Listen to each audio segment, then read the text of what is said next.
kita bahas dalam mata kuliah ini. Semua tercantum dalam RPS. Baik, untuk mempersingkat waktu, kita akan melihat RPS kita.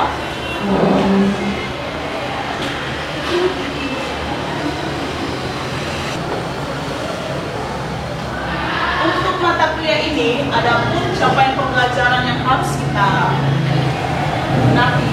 Ada 3, mulai dari sikap, pengetahuan, sampai yang di bawah nanti adanya keterampilan.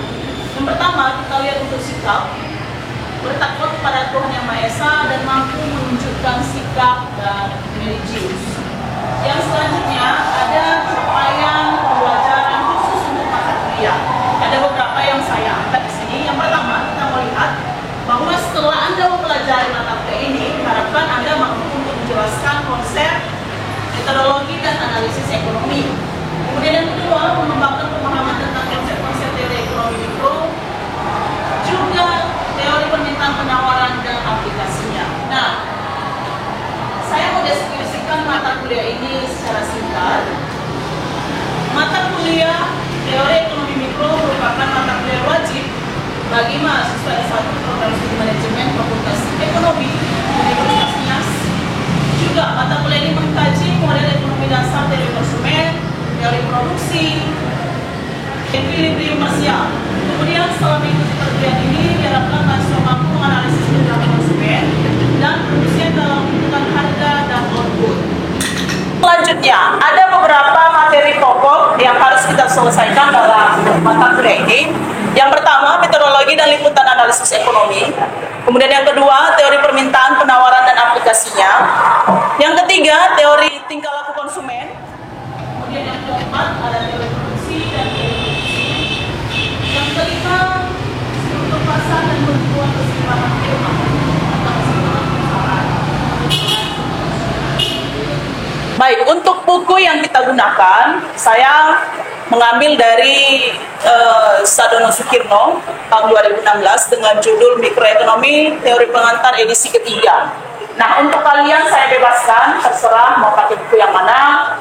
Yang jelas masih berkaitan dengan ekonomi mikro. Jelas ya? Oke. Sekarang kita mau lihat dulu kegiatan kita setiap kali pertemuan. Di pertemuan pertama, seperti yang sudah tertera di RPS kita, hari ini kita membahas tentang RPS kita, apa-apa saja materi yang harus kita pelajari selama 1 semester ini. Kemudian nanti sedikit kita membahas pengantar dasar untuk ekonomi mikro. Untuk pertemuan kedua dan ketiga, nantinya kita akan membahas metodologi dan liputan analisis ekonomi. Apa-apa saja yang harus Anda capai setelah mengikuti pertemuan kedua dan ketiga nanti. Kita bisa lihat yang pertama, mahasiswa mampu untuk memahami setidak-tidaknya paham apa itu definisi daripada ilmu ekonomi serta alat analisisnya. Kemudian, mahasiswa memahami pola kegiatan suatu perekonomian. Dan yang ketiga, mahasiswa mampu menganalisa setiap permasalahan yang berhubungan dengan ekonomi serta dapat menjelaskan prinsip-prinsip ekonomi.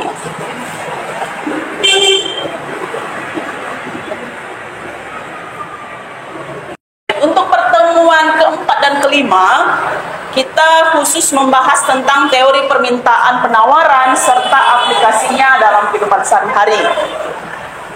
Setelah mempelajari bab tersebut, harapannya Anda mampu untuk memahami prinsip dan kaidah mekanisme permintaan, serta Anda mampu untuk menganalisa dan mengetahui identifikasi konsep elastisitas permintaan dan penawaran.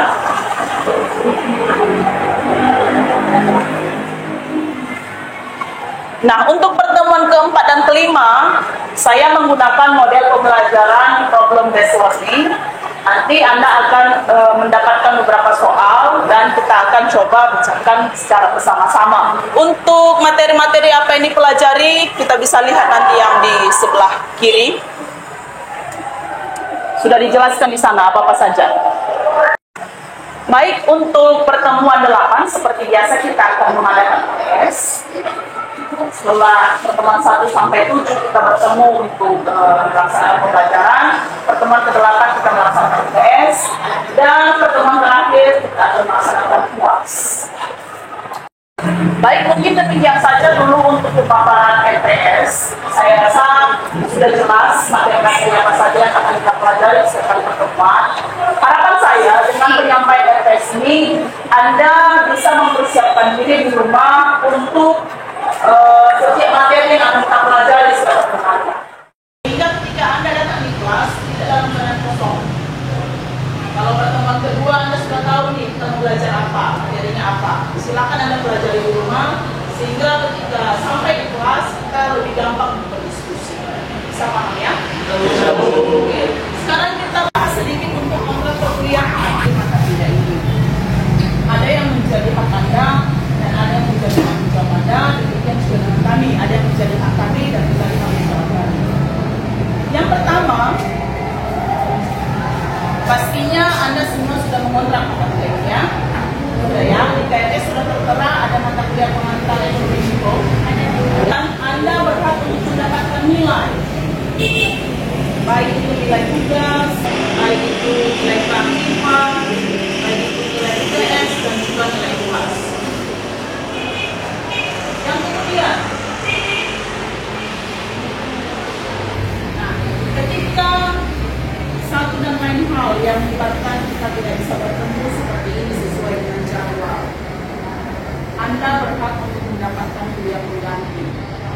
Kalau beberapa waktu yang lalu kita terkena dengan libur atau kegiatan-kegiatan kampus, nanti kita akan coba pikirkan untuk bagaimana bisa mendapatkan jadwal kuliah pengganti.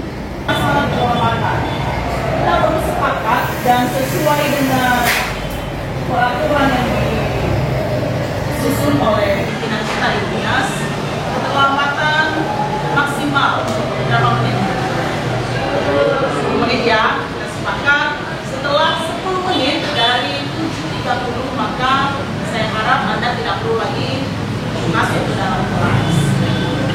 Yang kemudian,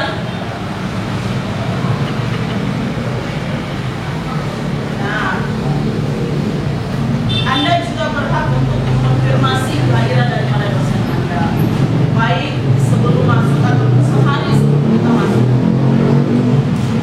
Anda boleh teks by WA apakah dosen Anda bisa hadir besoknya, sehingga kalau memang ada halangan Anda tidak perlu repot untuk datang ke kampus. Selama mengikuti perkuliahan ini, harapan saya Anda tidak ada yang merokok, Anda tidak ada yang bermain-main, Anda tidak bermain game, tidak fokus bercerita dengan teman Anda, atau melakukan hal-hal lain yang di luar daripada konteks pembelajaran Anda.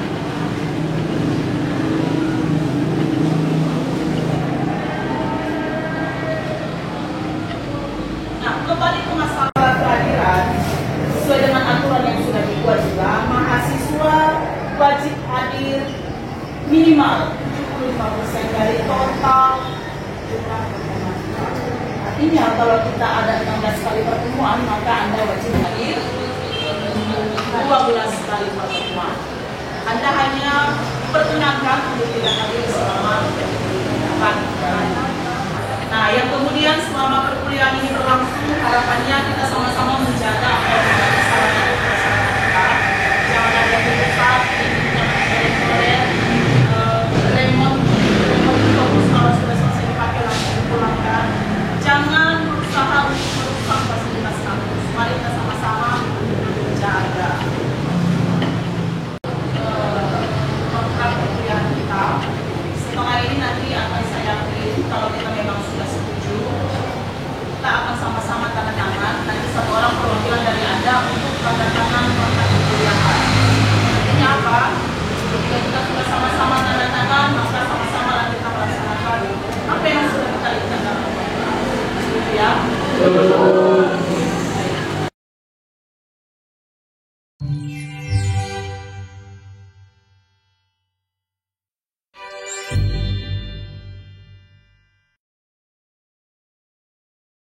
Selamat pagi semuanya.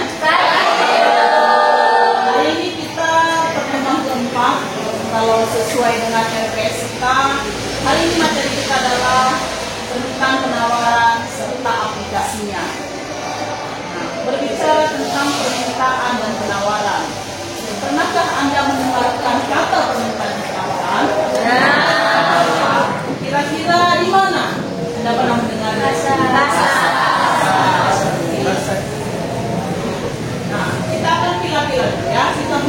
yang permintaan. Pernahkah kalian melihat ketika ada satu toko, apalagi kalau dia baru launching, memberikan harga diskon gila-gilaan? Kalau yang sering di sekitar kita ini, ada banyak kalau family yang baru buka ya. Ketika mereka baru buka, baru launching, mereka memberikan harga produk yang sangat-sangat murah. Nah, ketika harga yang sangat murah ditawarkan, apakah orang-orang jumlahnya yang membeli sedikit atau banyak? Banyak.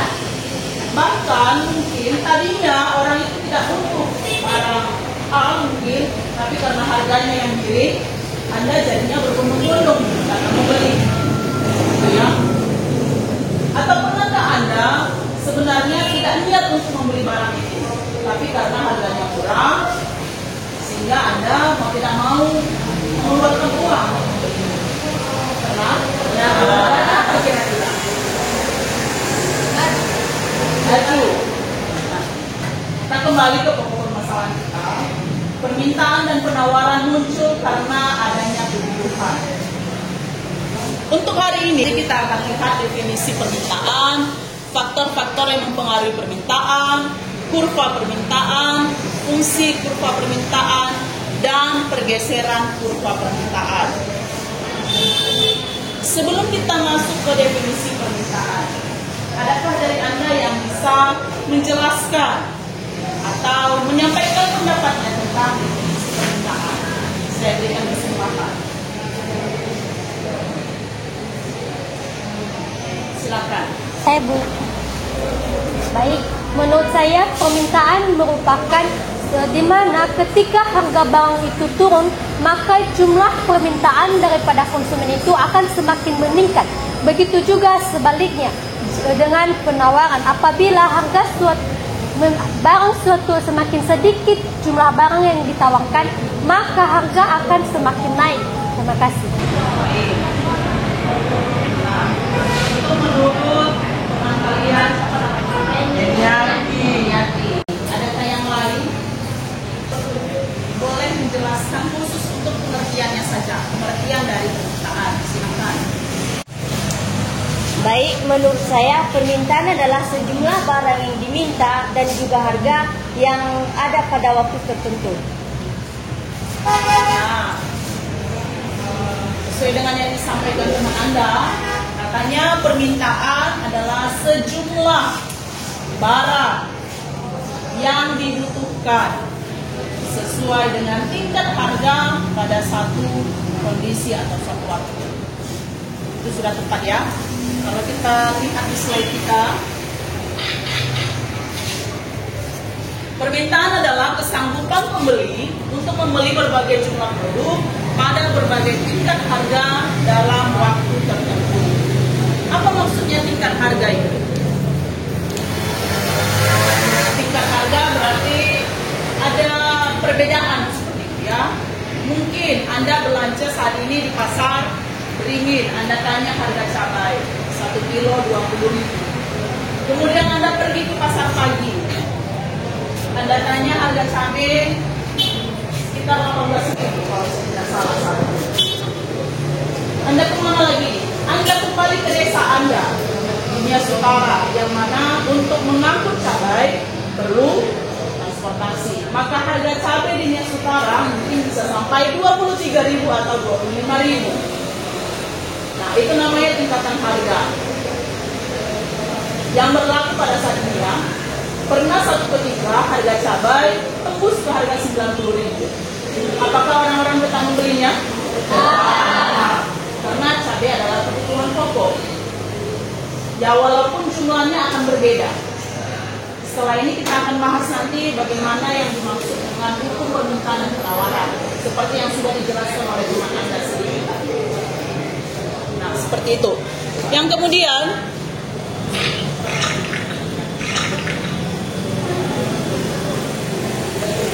ada beberapa faktor yang mempengaruhi jumlah permintaan seseorang. Yang pertama, masalah harga.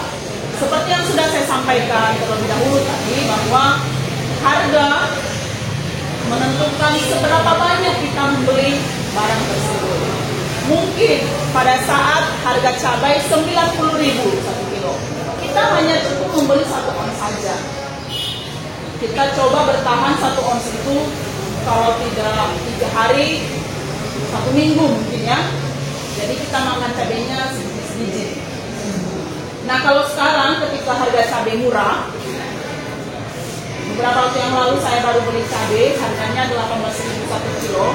Tidak berat bagi kita untuk membeli 1 kilo. Nah, kenapa? Harganya jauh lebih murah. Faktor yang kedua, faktor pendapatan. Nah, masing-masing kita punya income dengan jumlah yang berbeda. Kalau mungkin kalian katakan saya belum punya income bu, oke lah, orang tua kita yang mensuplai kita setiap hari atau setiap bulan dalam bentuk kiriman, wah, pendapatannya berbeda. Tentu yang dikasih ke kalian juga jumlahnya berbeda. Maka jumlah permintaan kalian terhadap barang berbeda. Si A mungkin uang bulanannya 2 juta 1 bulan, ada yang 2 juta sini. Yang 2 juta 1 bulan dia mau beli baju setiap bulannya 2 sampai 3 pasang. Kalau yang suplai dari orang tuanya mungkin hanya sekitar 500.000, beli bajunya sekali 2 bulan. Nah bulan ini menabung dulu, ditambah dengan bulan depan, barulah bisa beli baju. Ya. Nah yang selanjutnya yang mempengaruhi jumlah permintaan ada namanya selera konsumen. Ketika harga itu pun sudah turun sekali, tapi kalau kita tidak suka barangnya, kadang kita tidak membeli ya. Kita hanya akan mengabaikan saja dan memilih membeli produk yang lain yang sesuai dengan selera kita. Baik itu dari segi warnanya, kualitas produknya, dan yang berhubungan dengan selera kita, tentu kita akan beli barang itu jauh lebih banyak.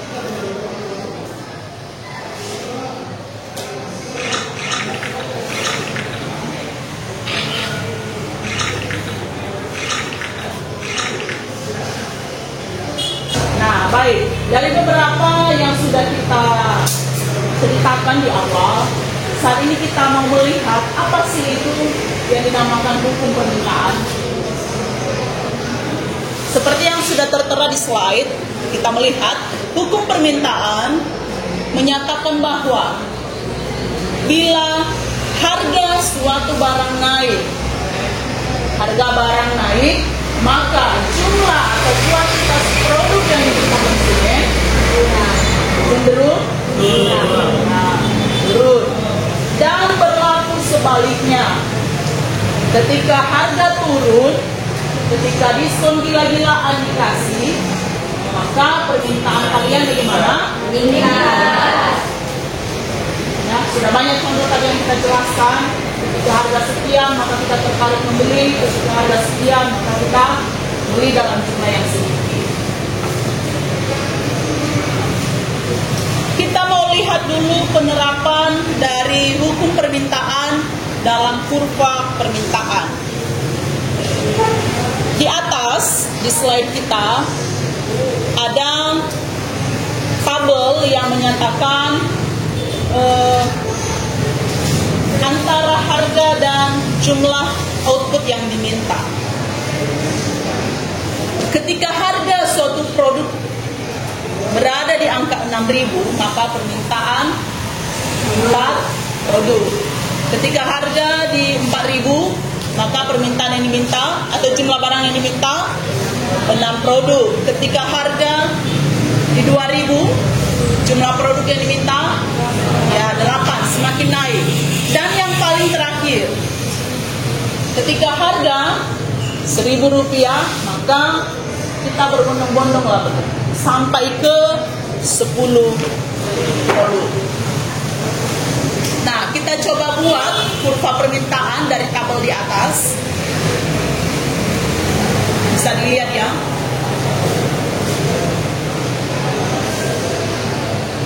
Biasanya kalau gambar kurva itu harus ada sumbu X dan sumbu Y-nya dulu ya. Oke. Di sumbu X. Sumbu X yang mana nih? Yang datar. Oke, yang datar ada jumlah output yang diminta. Mulai dari 0, 2 sampai dengan 10. Kemudian yang sumbu Y, adanya harga atau price. Baik, kurva permintaan yang seperti ini bisa tergambarkan dengan catatan faktor-faktor lain selain harga dan jumlah produk dianggap sama atau dianggap tidak berubah. Atau istilah lainnya adalah ceteris paribus. Ya, jangan lupa itu. Baik, kita lanjutkan. Saat ini kita masuk ke fungsi kurva permintaan. Fungsi kurva permintaan ada persamaannya, atau bisa kita hitung secara matematika, yakni QD sama dengan A dikurang B, P. Sudah ada keterangannya di bawah. P adalah harga atau dari kata price. Ya, QD adalah jumlah produk yang minta. A adalah konstanta dan B adalah koefisiennya. Nah, baik, tadi sudah ada 2 contoh soal yang kita kerjakan mengenai fungsi daripada permintaan. Nah, sekarang gantiannya kita mau coba untuk melatih dulu kalian sudah paham atau tidak dari kedua soal yang sudah kita kerjakan tadi. Nah, di slide di atas sudah ada satu contoh soal. Dalam suatu pasar diketahui saat harga tomat Rp5, jumlah yang diminta 40 kg. Ketika harga tomat menjadi Rp15, maka jumlah yang diminta 20 kg. Carilah fungsi permintaannya. Nah, ini soal kita yang ketiga. Silakan kalau ada yang mau coba menjawab ke depan. Saya berikan waktu.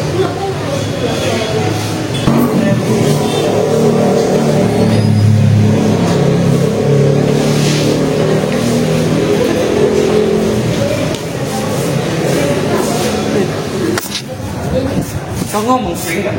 Enggak.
Kira-kira sudah sesuai nggak dengan menggunakan rumusnya?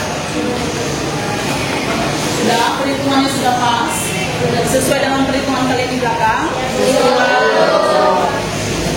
Dengan gambarnya bagaimana? Sesuai gue. Sudah ya? Maka kita peroleh I sama dengan 50 dikurang 2P. Oke. Baik, sekarang kita masuk ke penawaran. Kalau tadi permintaan dari sisi pembeli atau sisi konsumen, sekarang kita ke penawaran berarti dari sisi penjual atau produsen ya. Adakah dari antara Anda yang menyampaikan penawaran atau sudah ditayangkan anggap aja? Silakan.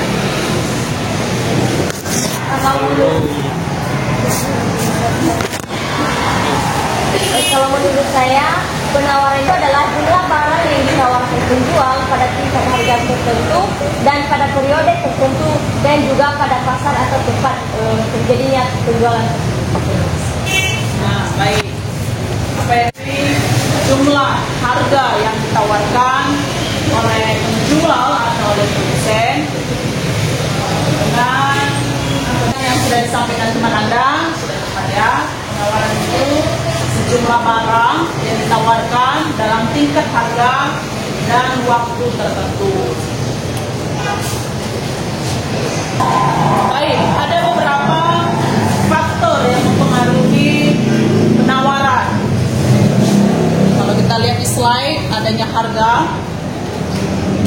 produk maksudnya ya, kemudian harga input atau harga bahan baku, kemudian teknologi, kemudian harga barang lain, baik itu harga barang substitusi, kemudian perkiraan harga dan jumlah penjual. Nah, kalau sebelumnya kita sudah bahas hukum permintaan. Sekarang yang kita bahas hukum penawaran. Adakah yang bisa sebutkan ke kita apa itu hukum penawaran?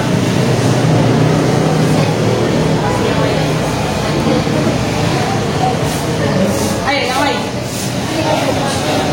Silakan. Baik, menurut saya di sini bahwa bunyi dari hukum penawaran itu yaitu apabila harga suatu barang naik, penawaran barang tersebut juga akan menjadi naik. Begitu juga sebaliknya. Apabila harga barang menjadi turun, penawaran barang dari tersebut akan turun juga. Terima kasih. Nah, kebalikan dari hukum permintaan, khusus untuk hukum penawaran, ketika salah satu naik, maka yang lainnya turun. Artinya apa? Ketika harga meningkat, maka jumlah produk yang ditawarkan itu cenderung akan turun. Kebalikannya, ketika harga naik, jumlah barang yang ditawarkan ikut naik. Ya. Nah, kita mau lihat dulu contoh untuk penerapan dari hukum penawaran.